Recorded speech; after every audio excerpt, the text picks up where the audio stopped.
Set in Mississippi during the early decades of the 20th century, William Faulkner's novel The Sound and the Fury tells the tumultuous story of the Compson family's gradual deterioration. The novel is divided into four sections, each told by a different narrator on a different date. The three Compson brothers, Benji, Quentin, and Jason, each relate one of the first three sections, while the fourth is told from an omniscient third person perspective.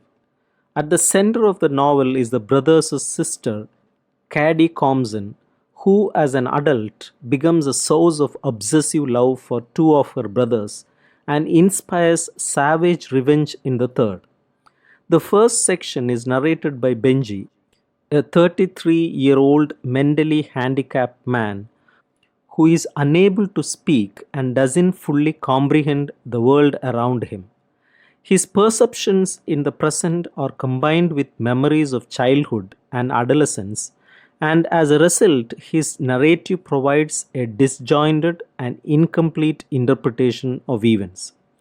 In the opening scene, Benji is standing by a fence near a golf course where the regularly heard cry of "Here, Caddy" is a constant reminder of the sister who has now married and left home.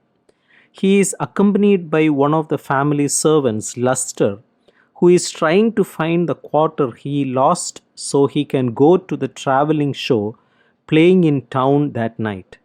As they crawl through a broken place in the fence, Benji snags himself on a nail and is immediately reminded of a similar experience he had with Caddy. From here, Benji's monologue continues to shift back and forth between the present and the past. Although the significance of many of Benji's fragmented memories is not immediately evident, several important incidents are revealed. What is most apparent is Benji's strong attachment to Caddy, who smells like trees. It has been almost 18 years since Caddy's wedding, yet Benji continues to await her return at the fence. Besides her wedding day, other significant memories include the changing of Benji's name from Maury, the image of Caddy's muddy drawers as she climbs the pear tree, and an incident at the fence involving a young schoolgirl. The novel's second section relates Quentin's final day before he commits suicide.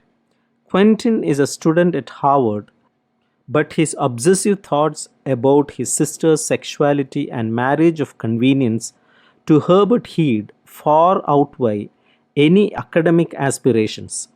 Memories of past events again intrude on the present, and as a result, Quentin's narration is not unlike Benji's. However, Quentin's intense awareness of time lends his section a more coherent structure.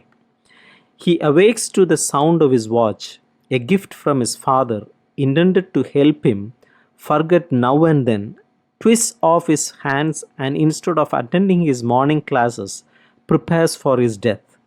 He packs a trunk, mails a letter to his father, and purchases some flat iron weights. Quentin makes his way to the train station. Once out of town, Quentin goes for a walk along a river.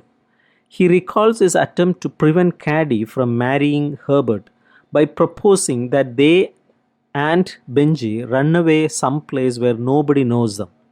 As he is walking, Quentin encounters a little girl whom he addresses as sister. He buys the girl an ice cream and is attempting to help her find her way home when her brother suddenly appears and accuses Quentin of kidnapping his sister. Quentin is eventually cleared of the accusations and drives away from some friends from school. His thoughts, however, remain focused on Caddy. He reflects upon his unsuccessful attempt to confront Dalton Ames, the man who may have impregnated Caddy, and is seemingly unaware of the present moment when he strikes the boasting Gerald Bland in the car. He eventually returns to his room in town and makes the final preparations for his suicide. As he is doing so, he recalls a conversation he had with his father concerning his feelings for Caddy and his desperate attempt to prevent her marriage. Quentin then brushes his teeth, turns out the light, and leaves the room. It is revealed in the following section that he took his own life by drowning himself. The confusion and obsession which characterize the first and second sections, respectively, become anger and brutal sarcasm in the third. Jason's opening words set the tone. Once a bitch, always a bitch, what I say. He is referring to Caddy's daughter Quentin, who has just received a warning from school concerning her frequent absences. Jason brings her to school himself and then stops by the post office and goes to his job at Earl's store. As he is going through his mail, he recalls how Quentin was first sent to live with the family after Caddy was cast off by her husband. Caddy has only seen her daughter once since that time. After her father's funeral, she paid Jason $50 to see Quentin, and he drove by with Quentin in a carriage, allowing Caddy only a glimpse of the girl. The first letter Jason opens is addressed to Mrs. Compson and contains the monthly check Caddy sends to support her daughter. Jason has been keeping his money for himself as compensation for the job he was promised by Herbert but never got. He replaces the checks with fakes that he burns in front of his mother. A second letter addressed to Quentin contains a money order for $50. He later pressures Quentin into signing it over to him without disclosing its true value. That afternoon, Jason catches Quentin walking past the store with a man from the show. He eventually chases them down a wagon road with his car, but they manage to give him the slip and leave him stranded by deflating one of his tires. When he finally makes his way home, he cruelly teases Lester by burning free tickets to the show that Lester desperately wants to see.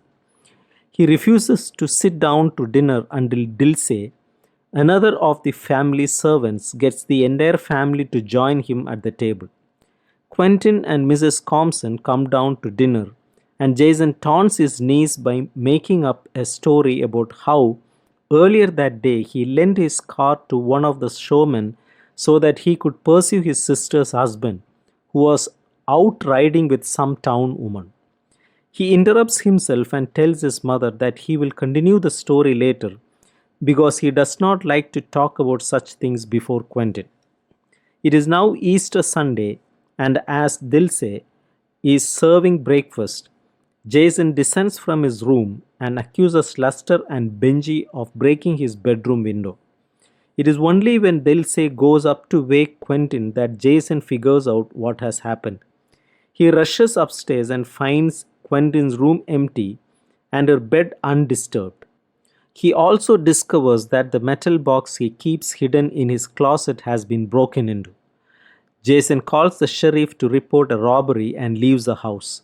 A little while later, Dilsey, Lester, and Benji attend a special Easter service where they hear visiting preacher Reverend Shegog deliver a stirring sermon. Meanwhile, Jason has driven to Mauthausen, the next stop for the traveling show, and attempts to find Quentin and the twice stolen money. However, his trip is unsuccessful and he is finally obliged to hire a man to bring him back home because he has a severe headache from a scuffle with one of the showmen. Upon his return to town, he crosses Lester and Benji as they are approaching the town square in the family's surrey. Lester swings to the wrong side of the monument and Benji begins to shriek in horror. Jason hurls Lester aside, sets the surrey on the right side of the monument, and sends the two back home. Benji finally ends his hollering when he sees that cornice and facade float smoothly once more from left to right, and that post and tree, window and doorway and signboard were each in its ordered place.